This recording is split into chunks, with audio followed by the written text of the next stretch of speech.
Hello lovely kids, let's read the English moral story with Marathi meanings. Story name Never Ending Story. कधीही न संपणारी गोष्ट. Short and easy. Firstly, welcome to PK's Learning, and for easy solutions, don't forget to subscribe the channel. Never Ending Story. Once there was a king. एकेकाळी एक राजा होता. He loved stories. त्याला कथा म्हणजेच गोष्टी खूप आवडायच्या. Tell me a story, he said all the time. मला एक गोष्ट सांगा, तो नेहमी म्हणायचा. At the end of the story, he said. कथेच्या शेवटी तो म्हणाला. And then, what happened next? आणि मग पुढे काय झाले? Nothing, this is the end, said the storyteller. Nothing म्हणजेच काही नाही. हा शेवट आहे, कथाकार म्हणाला. स्टोरीटेलर म्हणजेच कथाकार, गोष्टी सांगणारा व्यक्ती. Nothing, this is the end, said the storyteller again. काही नाही, हाच शेवट आहे, कथाकार पुन्हा म्हणाला. Tell me a story that has no end. मला अशी कथा सांगा जिचा अंत नाही. अंत म्हणजे शेवट नाही. I want a new never ending story. मला नवीन आणि कधीही न संपणारी गोष्ट सांग. The storyteller thought and thought. कथाकाराने विचार केला आणि बराच वेळ विचार करत राहिला. All his stories had an end. त्याच्या सर्व कथांना एक अंत होता, एक शेवट होता. He could not think of a never ending story. तो कधीही न संपणारी गोष्ट विचारात घेऊ शकत नव्हता. Then he had a bright idea.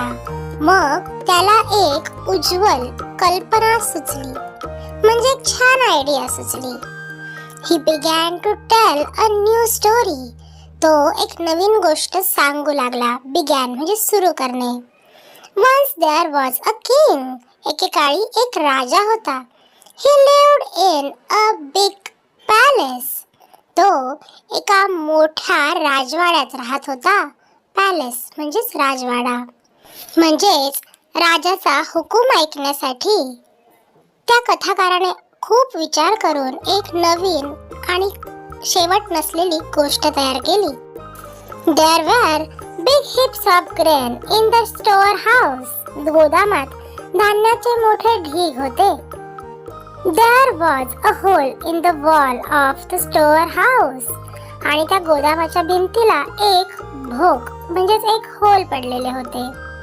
गोदाम म्हणजेच तेथे मोठ्या प्रमाणात धान्याची पोते साठवले जातात. धान्याचे स्टोरेज केले जाते, त्यालाच गोदाम म्हणतात. A little sparrow saw the hole. एका लहान चिमणीने ते भोक पाहिले. And swiftly flew inside the storehouse. आणि ती वेगाने कोठारात उडून गेली. कोठार म्हणजेच गोदाम. Then she picked a grain and flew away. मग तिने एक धान्य उचलले आणि उडून गेली. Picked म्हणजे उचलणे आणि flew away म्हणजे उडून गेली. What happened next? said the king.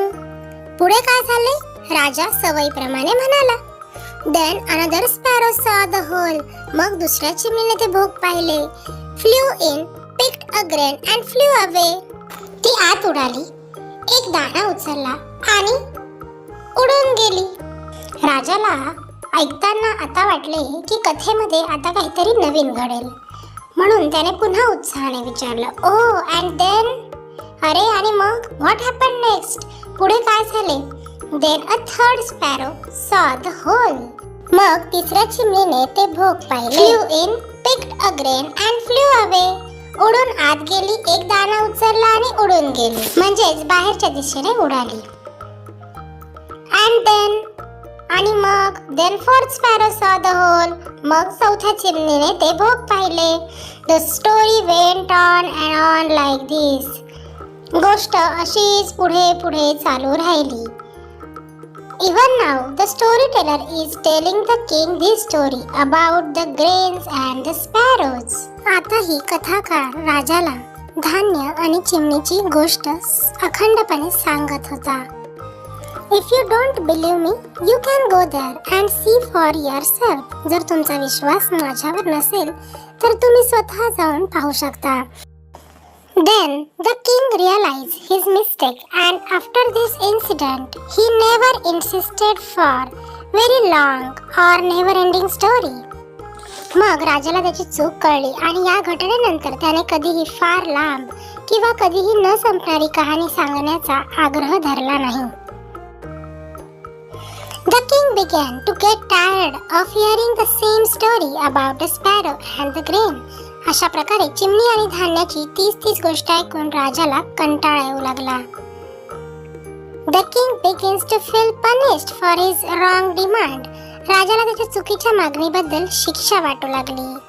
As he got trapped listening to a tedious, repetitive tale.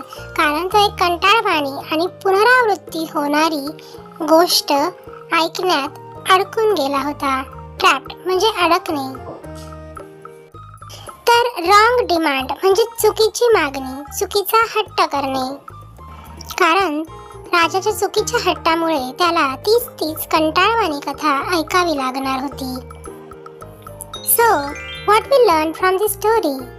King becomes the prisoner of his own demand, trapping himself. राजा स्वतःच्याच मागणीचा कैदी बनतो आणि स्वतःला त्यात अडकवून घेतो.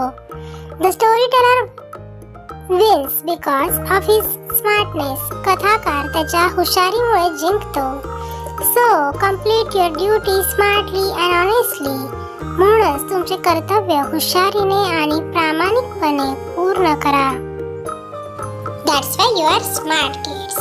Moral of the story. Cleverness always wins. हुशारीने नेहमीच जिंकता येते.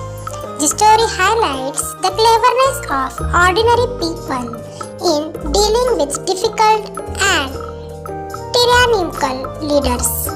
हे कठीण जुलमी नेत्यांशी व्यवहार करण्याच्या सामान्य लोकांच्या हुशारीवर ही कथा प्रकाश टाकते.